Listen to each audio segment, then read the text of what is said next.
Dear students, today in this session we shall discuss the second module in additive manufacturing, that is system drives, devices and actuators.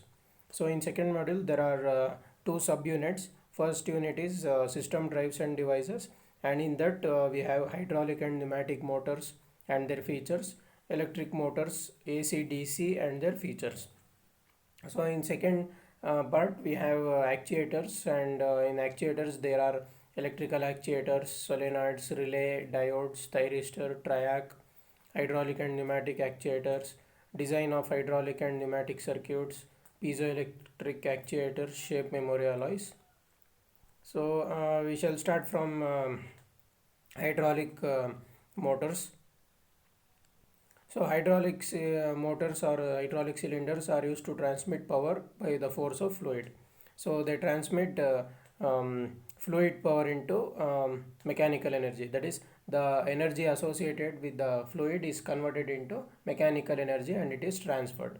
So in hydraulic cylinders there are two types. One is single acting and double acting cylinders. So in single acting cylinders, it is simple in construction, and as shown in figure, it consists of one piston rod, and there is one inlet port. So at the piston end there is inlet port, and the spring is connected to the rod along with the piston. So at the opposite end there is a port for the entrance and exit of the oil. Single acting cylinders produce force in one direction by hydraulic pressure acting on the piston during extension stroke. So the retraction is done either by gravity or by a spring.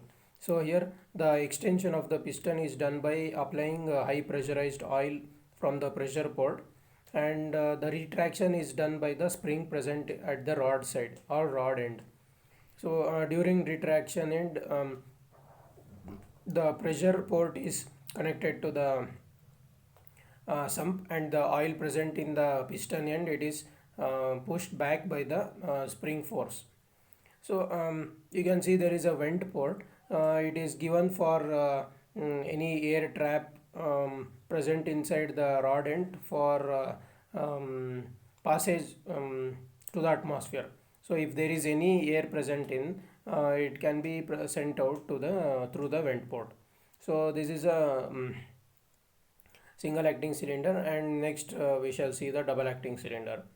So the figure A or B, this is a double acting cylinder, and figure shows operation of double acting cylinder with piston rod on one side, and to extend the cylinder the pump flow is sent to the blank end port as shown in figure A. So here in this figure you can see there are two ports. One is pump flow port or inlet port, and another one is return flow or outlet port. The return port is present at the rod side, and inlet flow or pump flow, it is present at the piston side. So if I am interested in extension of the cylinder or piston, I need to transfer oil through the pump flow or to the piston end, so that the rod is extended with the pressure of the oil. So if I want to retract the cylinder or retract the piston, then I need to pressurize the oil through the port present at the rod end.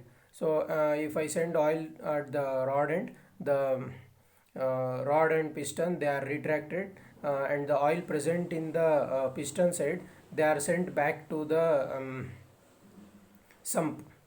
So that process is shown in figure B. So in figure A, extension stroke is shown, and in figure B, the retraction stroke is shown. So we shall discuss hydraulic motors. Depending upon mechanism employed to provide shaft rotation, hydraulic motors can be classified as follows.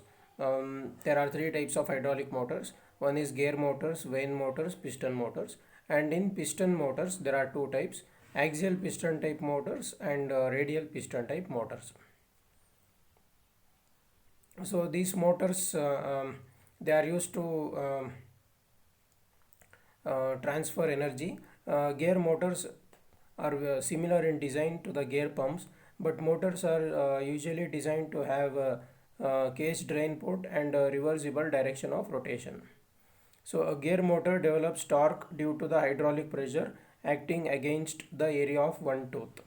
So there are two teeth trying to move the rotor in proper direction, while one net tooth at the center mesh tries to move it in the opposite direction. So here we are going to convert the fluid energy into mechanical energy. So that is, I will send the pressurized oil from one port, and due to the pressure present in the oil, the gears they start rotating. So there are two gears as shown in figure, and due to the rotation action, the high pressurized oil is transferred from one port to our outlet port, and we get the output rotation of the shaft. That is, here I am going to convert the pressure of the fluid or fluid energy to the rotational energy of the gears or wheels. So here the mechanical energy is being generated. So in the design of gear motor, one of the gears is keyed to the output shaft while the other is simply an idle gear. So output shaft is connected to one gear, and another gear it is simply an idle. It is not connected to any shaft. It just supports the output gear. So when the high pressurized oil is passed from one side, the due to oil pressure, the gears start rotating, and the oil is transferred from inlet port to outlet port, resulting in the output rotation of the gears. So that output rotation is used for any other purposes.